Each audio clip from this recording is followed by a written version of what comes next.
kalian nih, nak becus, mengapa kalian lawan saya? Mengapa kalian makar terhadap saya? Mengapa kalian meloloskan Daud? Marah Raja Saul kepada para pegawainya. Bertemu kembali dengan Pendeta Najaruddin dalam Renungan Pagi, seri Daud menjadi buronan Raja Saul.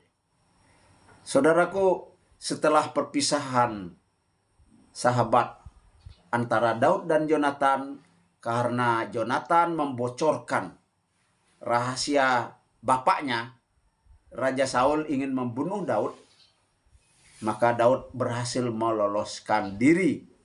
Dan pada waktu itu dia berada di kota Nob, bertemu dengan Ahimelek, seorang imam, dan meminta roti untuk dia makan dan untuk beberapa orang yang ikut dia makan. Kemudian ditanya, adakah pedang? Lalu Ahimelek bilang ada, itu pedang Goliat. Ambil untuk saya, kata Daud.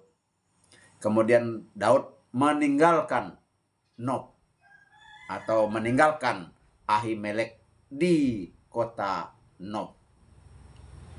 Saudaraku yang dikasihi dan diberkat oleh Tuhan, kemanakah Daud pergi setelah dari Nob?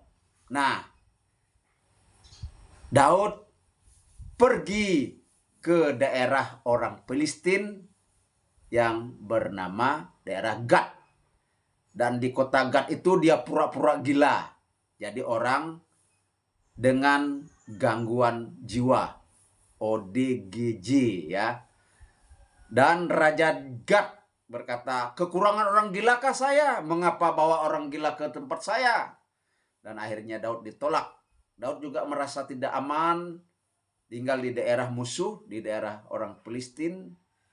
Maka Daud segera pergi dan dia bertanya kepada para pengikutnya, kepada salah satu imam yang lolos, kepada Abiatar, bagaimana? Apa pendapat kalian? Lalu mereka bilang, kita tidak usah tinggal di daerah orang Filistin, kita ke Yehuda saja, atau kita ke daerah tanah Yehuda saja. Lalu mereka pergi ke daerah Yehuda. Dan ingat ya, Bethlehem termasuk daerah Yehuda. Saudaraku, namun Daud was-was, jangan-jangan nanti orang tuanya menjadi sasaran. Lalu dia mengungsikan orang tuanya ke Moab. Hal ini bisa kita lihat di dalam 1 Samuel pasal 21, pasal 22 ya. Dia mengungsikan orang tuanya ke tanah Moab. Terpaksa. Kemudian Saul berkumpul dengan anak buahnya. Kemudian dia berkata, mengapa kalian meloloskan Daud? Mengapa kalian berkhianat kepada saya? Mengapa kalian mendukung Daud? Wah, kalian ini mendengar kemarahan Raja Saul, maka seorang yang bernama Doeg memberi laporan. Tuanku Raja, sabar, jangan marah-marah, nanti lekas tua. Dan memang mungkin sudah tua ya. Apa?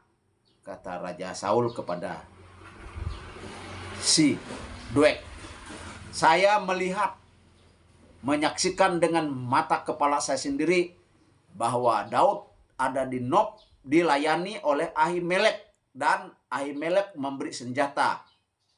Oh, kalau gitu panggil Ahimelek, panggil orang-orang yang kira-kira bersama dengan dia, panggil keturunan Ahimelek juga. Lalu dipanggilnya.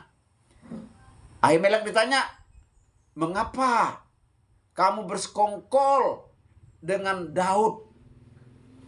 Ahimelek bilang, enggak, itu salah.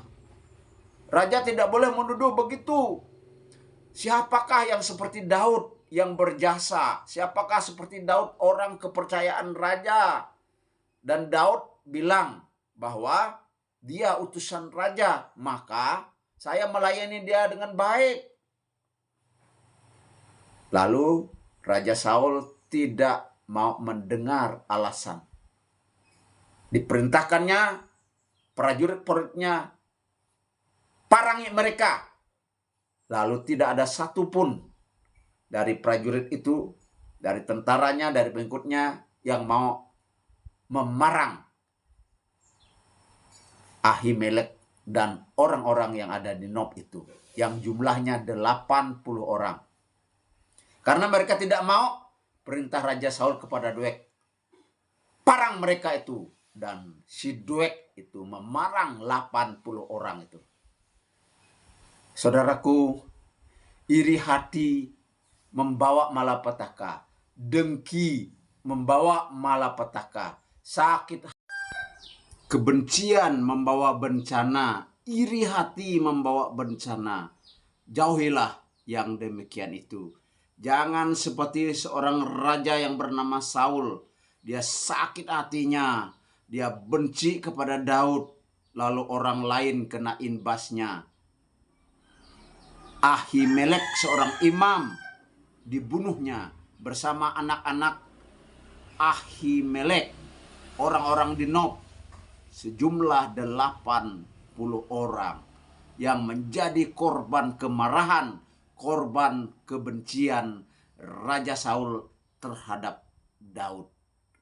Saudaraku, apakah semua orang Nob termasuk anak dari Ahimelek ada yang selamat?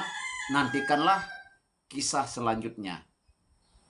Bersama Yesus ada masa depan, bersama Yesus masa depan cemerlang. Haleluya, amin.